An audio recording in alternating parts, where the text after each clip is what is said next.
Hey guys, this video is a video response to KITT171, and he had a video question of the week, and he asked people what was their top favorite game this generation.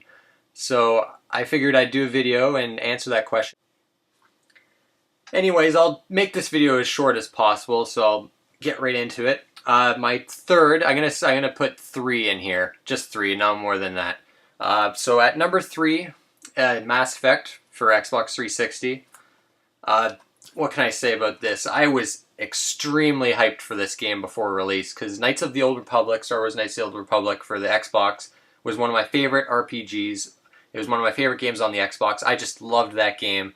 And at the time, I wasn't even that big into Star Wars, but that game actually, believe it or not, it wasn't the movies that got me into Star Wars. I didn't really like the movies at first, but Knights of the Old Republic got me to watch them again, and now I love Star Wars, but the anticipation for this game was immense. Because I'd played Jade Empire, after Old Republic, and I wasn't a big fan of that game's style. So when they announced this as like a sci-fi, a sci-fi RPG, like Knights of the Old Republic, I was super excited, and this game completely lived up to expectations and still remains one of my favorite games this generation. The storyline in this, the world BioWare crafted in this game is just phenomenal. Like all the different kind of species you'll run into, there's all these codex entries that you can read up on. It was such a fascinating world to explore. This game had a ton of RPG elements, tons of customizable weapons. I know a lot of people weren't too big on the Mako sections, which are these vehicle sections where you roam these planets in this vehicle, but I thought they controlled well, they were fun. The combat in this game was, it was the third-person shooter-ish kind of combat. They've improved the combat a lot in Mass Effect 2 and 3, but I didn't like those games as much. I think the trilogy as a whole is really good, but this one I think is the best because Mass Effect 2, they got rid of way too many RPG elements and made it just a typical action game.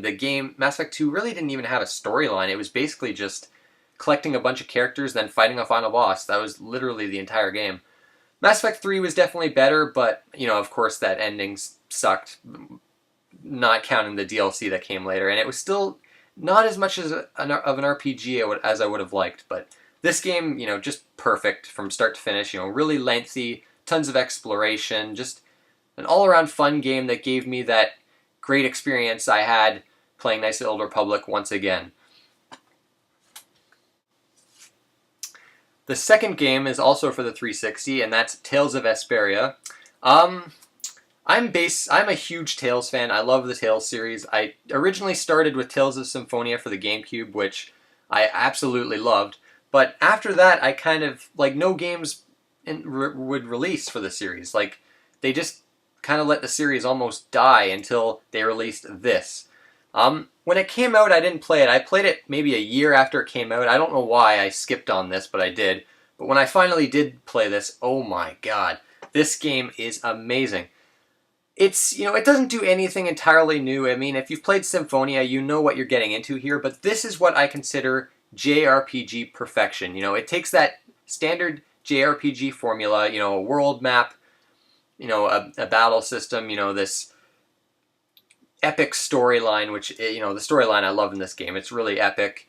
I know a lot of people were confused by it and didn't like it towards the end. I loved it all the way through. But, what the Tales games do best and what this game does best is character development. The characters, when you first meet them, right off the bat, they're great characters. But in this game, you have these voiced skits that, there's hundreds of these voiced skits that come up as you're playing, complete with full voice acting. And they really add a lot to the characters. The skits can range from emotional, to funny, to informative, and they're just, they add so much to the game. The battle system in this is phenomenal. It's an action-based fighting system, kind of like, it's similar to a fighting game, but not quite as deep. You can set combos to different button combinations, and it's just really fast-paced and fun. I love being able to use items in combat and kind of run around when you want to. It's not just on a straight line. You can run around in a 3D space. So, it's great in that aspect. The music's phenomenal. Great soundtrack. Probably the best soundtrack, I think, in any Tales game. But again, overall, I love this game so much, and it's one of my favorite games of this generation because it takes one of my favorite art genres, the JRPG, and pretty much perfects it. And I haven't played a Tales game since that I've liked as much as this one. If you haven't played this, you have to play it. And finally, the game out of every game I've played this generation, I have played quite a few. Of course, there are some that I haven't played. You know, Valkyria Chronicles on PS3 I've heard is amazing, and I haven't played that yet. But, you know, from every single game I've played this generation, no game bests this in terms of the experience I had with it. And that's Dark Souls. I've got the collector's edition here. What can I say about Dark Souls? You know, I think this game truly is a masterpiece. I think it's a timeless classic.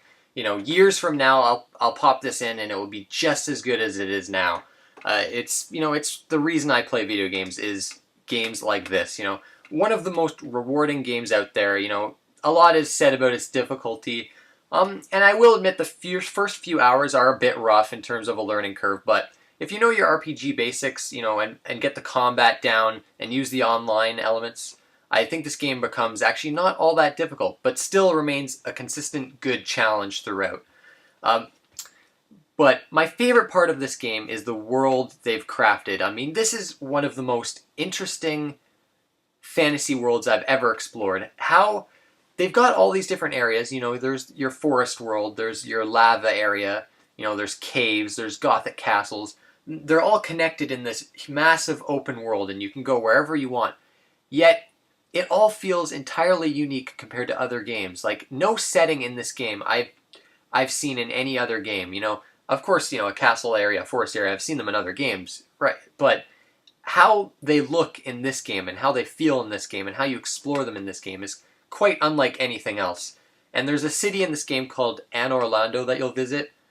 It's by far my most favorite environment I've ever seen in a video game. You know, visually it's stunning and it's just a joy to explore. You know, this game as an RPG, it's incredibly deep. You know, so many different weapon options, so many different items to find. You know, strategies in terms of killing the bosses and enemies. You know, this game. You know, I was completely absorbed in this game. It's one of the most immersive worlds I've ever been in. You know, I was addicted to this game when it came out, and I can't wait till the DLC comes out in October, and I'm going to be playing this again. You know, I got all the achievements in this game. You know, it's the kind of game where every waking moment you're not playing it, you're thinking about it. You know, you have dreams about this game. You know, just a phenomenal game, and I can't give this game enough praise. If you like RPGs, even in the slightest, you know, give this game a chance. I guarantee after, you know, once you've gotten over that learning curve, you'll love this game. You'll just flat out love it.